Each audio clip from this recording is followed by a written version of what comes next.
네, 안녕하세요. 농부 모델입니다. 오늘은 우리 사부님께서 솔순을 자르고 계시네요.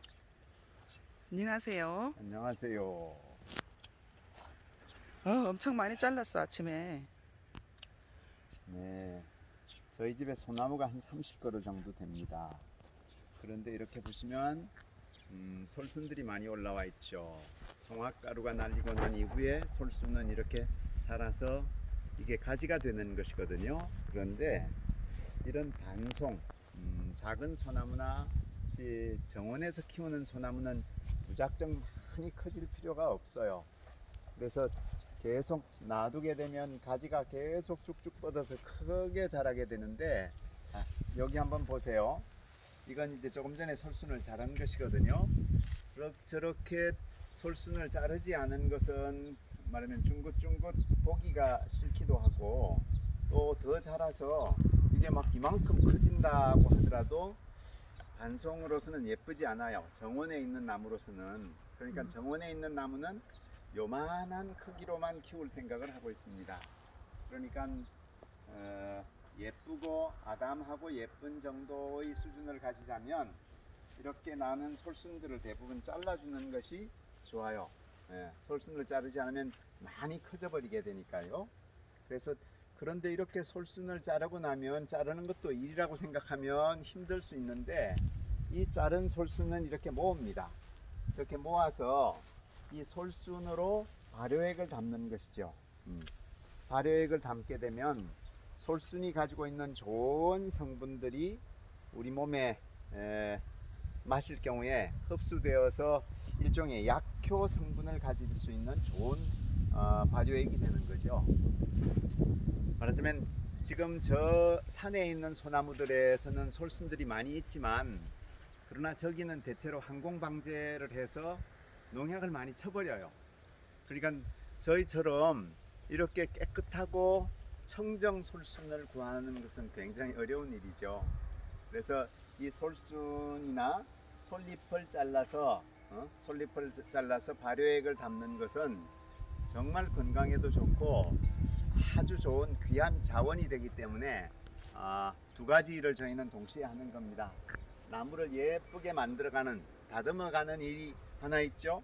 그 다음에 그렇게 자른 솔순으로 발효액을 담게 되니까 도랑치고 가지 잡고 하는 그런 그 구절처럼 저희는 솔순 잘라서 예쁘게 다듬고 그 솔순으로 발효액 담아서 수익의 또 일부분이 되기도 하고 굉장히 좋은 일이겠죠.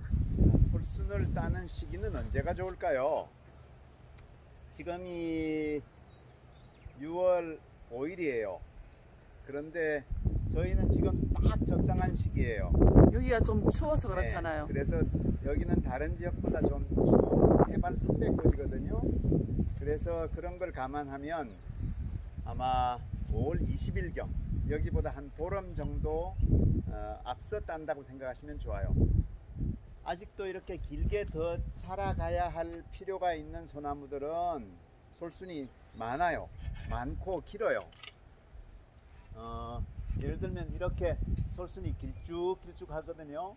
하늘로 쭉쭉 더 뻗어 올라가고 싶은 욕망이 있는 거예요. 그런데 저쪽으로 한번 보세요. 저 큰 소나무, 큰 소나무를 보시면 솔순이 거의 없어요.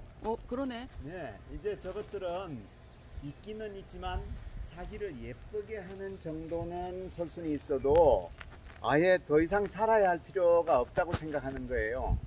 그래서 솔순이 별로 없죠. 그런데 저쪽 텐트를 지나서 저쪽 작은 소나무 단송 하나를 보면 그 솔순은 조그만 나무인데도 엄청 솔순이 길어요. 저건 많이 자라고 싶은 욕망이 있는 거죠. 그렇지만 너무 많이 자라버리면 집에 정원수로서는 가치가 좀 떨어져요. 그래서 저희는 솔순을 자르면서 또 이제 소나무의 수영을 잡는 역할까지 지금 하고 있답니다. 그래서 이 솔순은 이따 그 솔순 발효액을 담으면서 말씀드리겠지만, 정말 사람이 먹게 되면, 잘 발효시켜서 먹게 되면 여러 가지 인체에 좋은 성분들이 많이 담겨져 있습니다.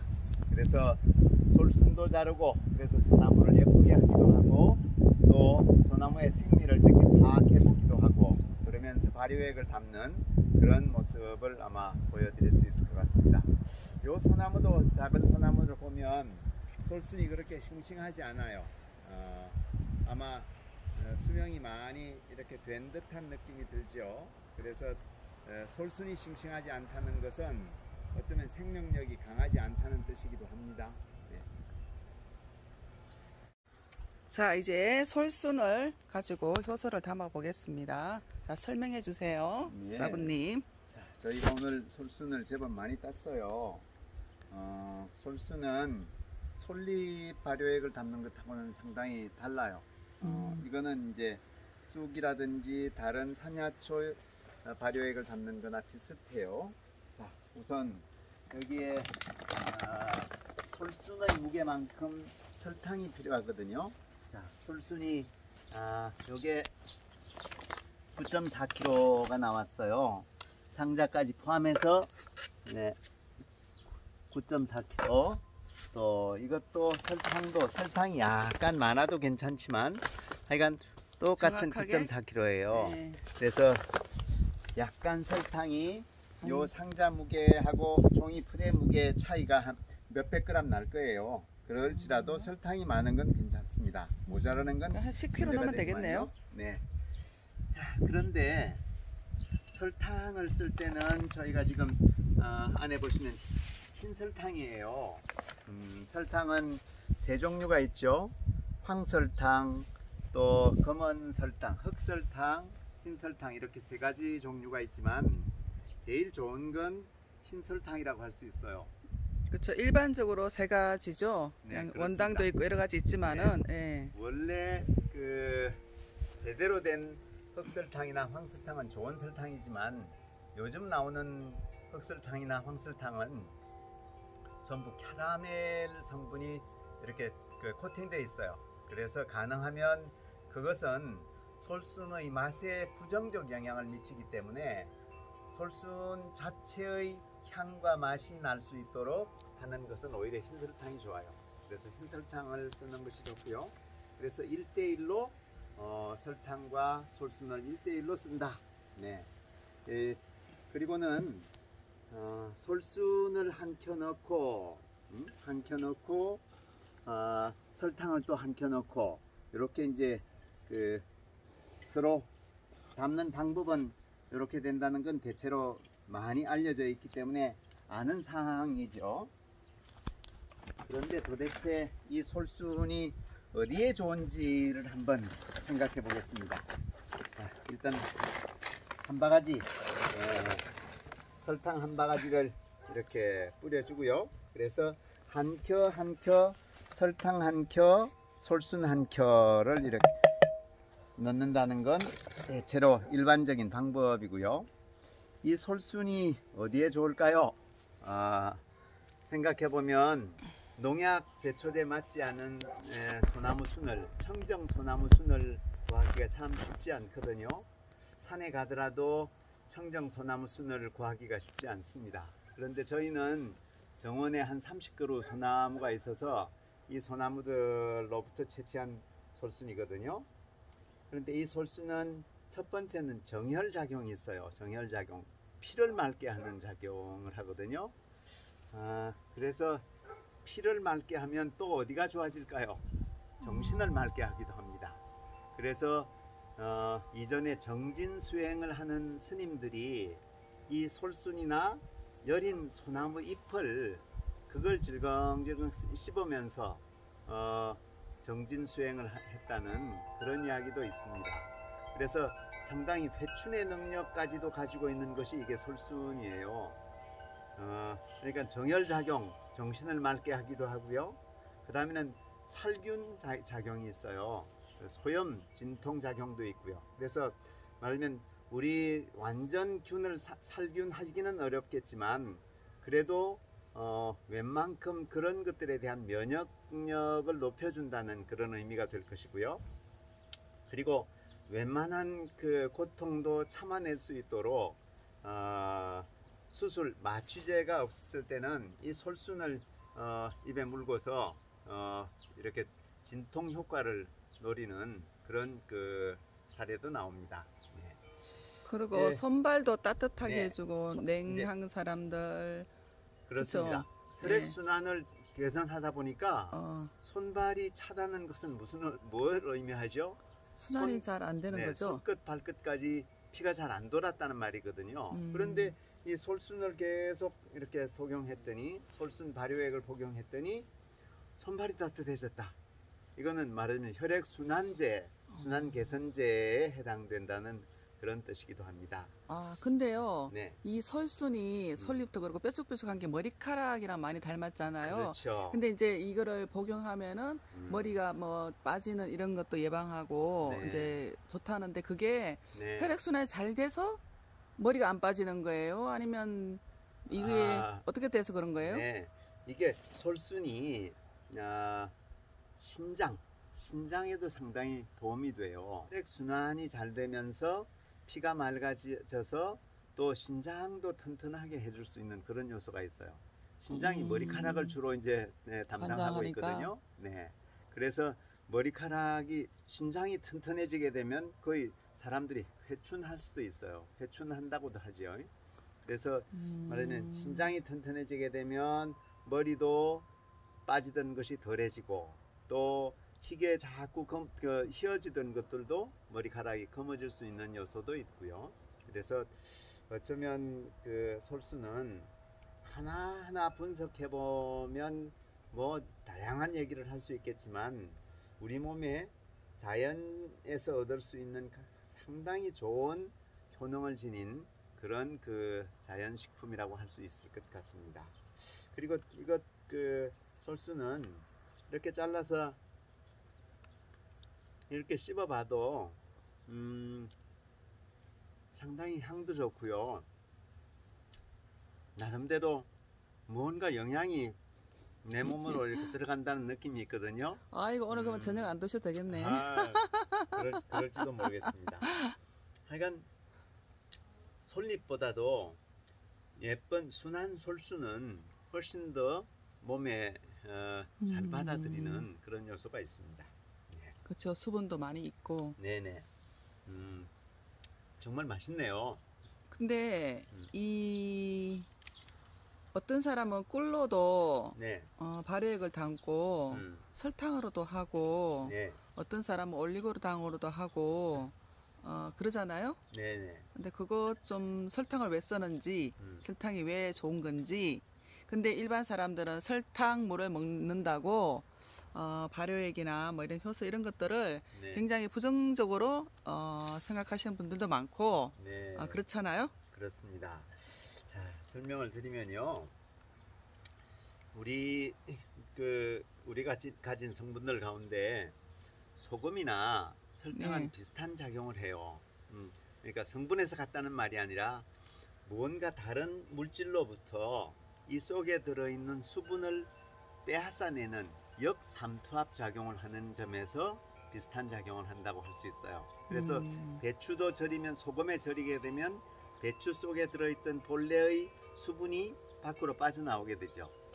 그런데 이걸 소금에다 절여 놓으면 좋은 성분이 나오긴 하지만 소금으로 인해서 너무 짜서 못 먹게 되는데 설탕도 똑같이 어떤 물질로부터 역삼투압 작용을 해요. 그래서 수분을 잘 빨아내는 역할을 하는데 꿀은 그 기능이 없어요. 그냥 적셔져 있다가 나올 뿐이에요. 네. 올리고당도 마찬가지예요. 그러니까 꿀이 비싸고 좋으니까 설탕보다 좋으니까 더 효과가 날 거라고 생각하지만 별로 효과가 없습니다. 그러니까 나올 수 있는 수분이 별로 없다는 거예요. 네. 그래서 꿀이나 올리고당은 발효액을 담는 데는 별로 좋지 않고요. 그래서 설탕은 더군다나 이 당분이 이런 물질에서 나온 액기스 수분을 이렇게 빨아내고 본래 여기에는 지금 많은 미생물이 있거든요. 미생물이 있는데 이 미생물이 당분과 결합됨으로써 훨씬 더 많은 미생물들이 활동을 시작하게 돼요. 음. 그래서 발효액이라고 부르는 이유가 말하면 이렇게 여기에 있던 본래의 미생물이 그래서 그 잘 활동하도록 씻어줄 필요가 없어요. 먼지가 묻었다고 씻는 것보다는 차라리 그냥 놔두게 되면 나중에 먼지는 부유물로 싹 떠오르게 돼서 다 건져내면 되는 일이지 별로 문제가 없어요. 그래서 씻지 않고 그냥 담는 것이 좋습니다. 아, 그리고 비도 아까워질게 우리는. 네네. 네. 그래서 설탕이 한 150일 정도가 지나면요, 그 설탕이 포도당으로 전환해요. 그래서 화학적 변화를 일으키기 때문에 5개월이 되지 않은 상태에서 먹게 되면 그것은 설탕물을 먹는 기분이 들 수 있지만, 그러나 5개월이 지나고 난 이후에 뭐 한 1년쯤 지나고 난 뒤라면 그때는 일반적인 설탕물하고는 전혀 성분이 달라져 있다는 것이죠. 자, 이렇게 이제 또 한 켜 이렇게 담습니다. 그런데 이제 이걸 언제 그렇다면 이 솔순을 꺼낼까요? 이제 꺼내기 전에 사실은 이렇게 설탕을 넣어놓게 되면 이게 자꾸 아래로 설탕, 지금도 보시듯이 설탕은 사이사이로 내려가는 성질이 있어요. 가는 결정이잖아요. 그러다 보니까 아래에 설탕이 많이 가 있을 수 있기 때문에 처음에 넣을 때는 설탕을 조금씩 넣는 게 좋아요. 네. 그리고 마지막에 남은 설탕을 제일 위에다가 다 부어주는 게 그게 더 잘하는 일입니다. 그런데 이 설탕이 설탕 자체로 결정으로 있는 상태에서는 좋은 발효액이 되기 어렵기 때문에 일주일 뒤부터는 일주일에 한 번 혹은 2번 정도씩 손을 넣어서 싹 설탕을 자꾸 녹여주시는 게 좋아요. 네. 그래서 완전히 설탕이 설탕물이 되도록 그래서 설탕물 속에 이것들이 잠겨 있는 상태가 되도록 하는 것이 가장 좋다는 뜻입니다. 그리고 이제 이걸 꺼내는 것은 한 2달이면 족합니다. 더군다나 온도가 높을 때는 1달 만에 꺼내도 상관이 없는데요.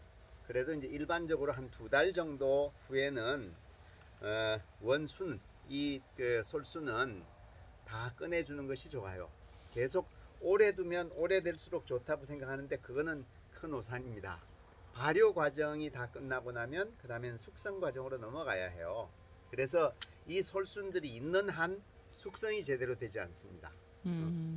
그러니까 요것들을 싹 꺼내서 2개월 후에는 꺼내고 원액만 남겨서 그로부터 한 6개월 정도 지난 뒤부터 마시기 시작하면 정말 좋은 발효액이 되는 것이죠. 근데 일반적으로 알기는 100일이라고 하잖아요. 네?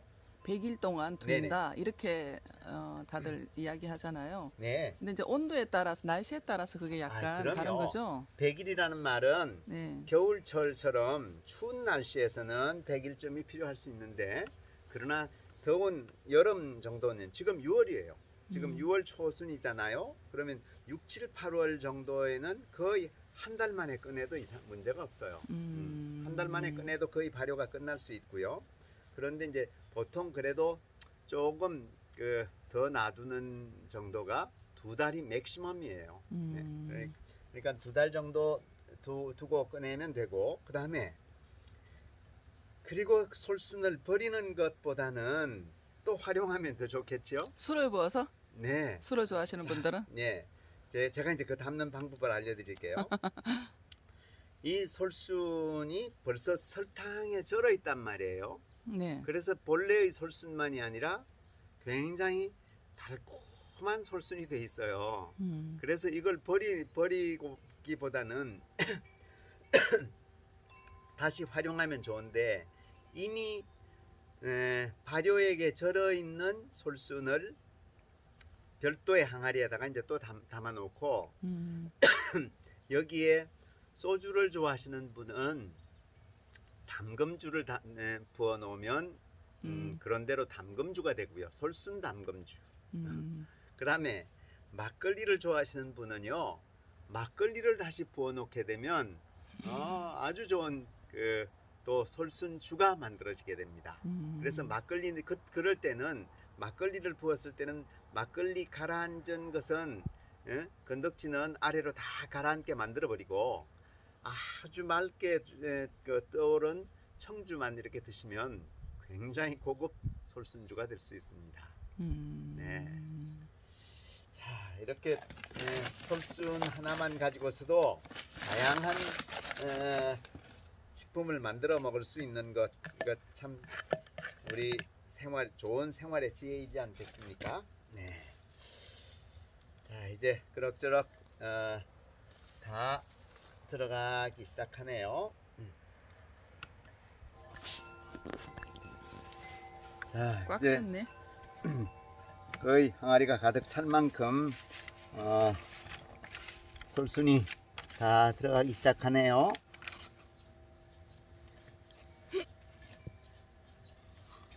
중간중간에 설탕을 붓기도 했죠. 붓고 이렇게 남아있는 마지막 설탕은 거의 솔순에다가 제일 윗부분에다가 다 부어줄 생각입니다. 자, 무게가 이렇게 동일하기 때문에 제법 많이 남았다고 하더라도 위에 다 부어서 위는 거의 설탕으로 팍 덮어지게. 네, 확 덮어질 수 있도록 하는 것도 나쁘지 않습니다.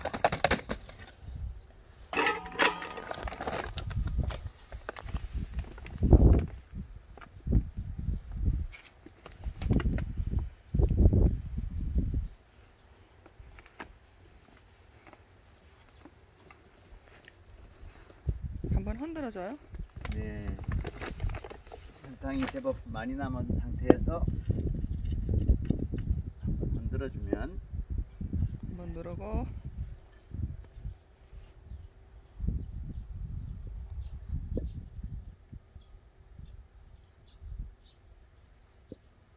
네, 일반적인 공기가 들어가기보다는 이렇게 설탕에 의해서 눌려지고 설탕이 곳곳에 잘 섞이도록 솔순과 잘 섞이도록 해주는 것이 좋겠죠. 자, 이제는 설탕을 다 부으면 마지막이 될 거예요.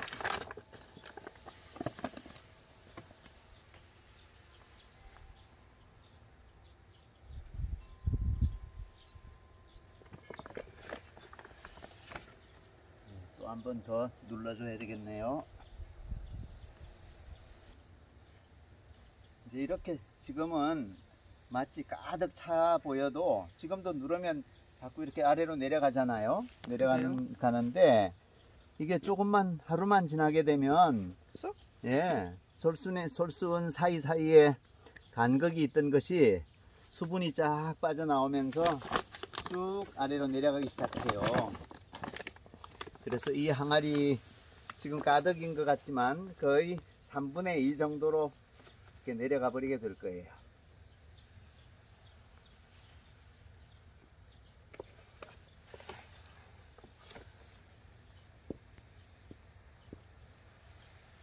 항아리하고 양이 그냥 딱 맞네요. 네, 항아리와 솔순과 설탕의 양이 너무나 기가 막히네요. 와, 설탕이 아무래도 조금 많은 듯한 느낌이 들어서 아니 좀 이따 부어도 되잖아. 약간 내려가서 내일 부어도 되고 좀 이따 한 몇 시간 있다 부어도 되고.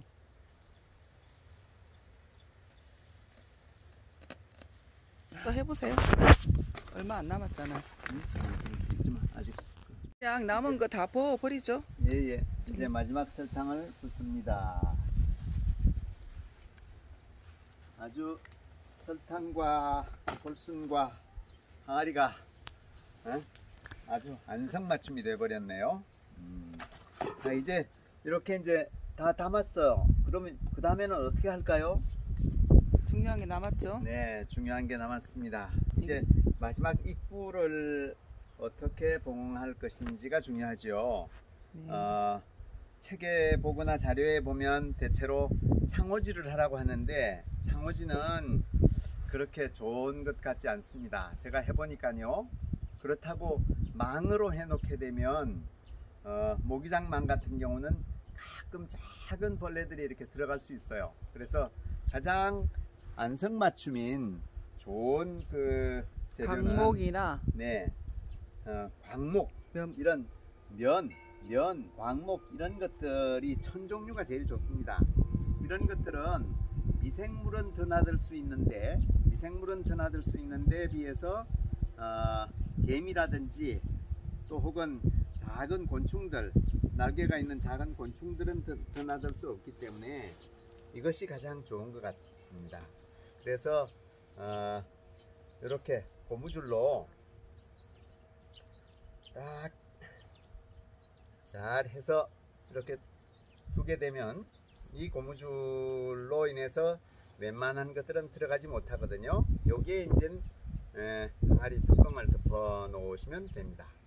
가능하면 뚜껑을 덮을 때 조금 큰 것을 덮는다든지, 그렇지 않으면 이것을 이렇게 해서 비에 뚜껑 밖으로 헝겊이 나가지 않도록 하는 게 중요해요.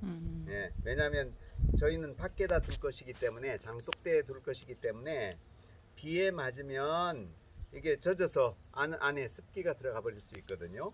네, 그러니까 젖지 않게 하는 것이 좋고요. 그 다음에는 발효 과정과 숙성 과정이 있다고 했는데, 발효 과정 동안에는 햇볕이 비치는 곳에 있는 것이 더 좋아요.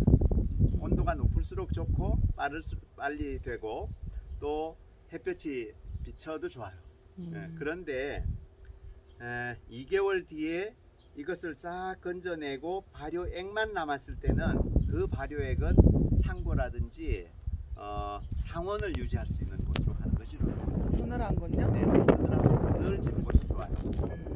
그래서 그때는 너무 항아리를 햇볕이 나는데 두게 되면 이게 그 부글부글 끓을 수도 있고 별로 더 이상 그 좋은 상태가 되지 못합니다. 그래서 장기적으로 저장하는 숙성 과정 동안에는 오히려 저 그늘로 들어간다.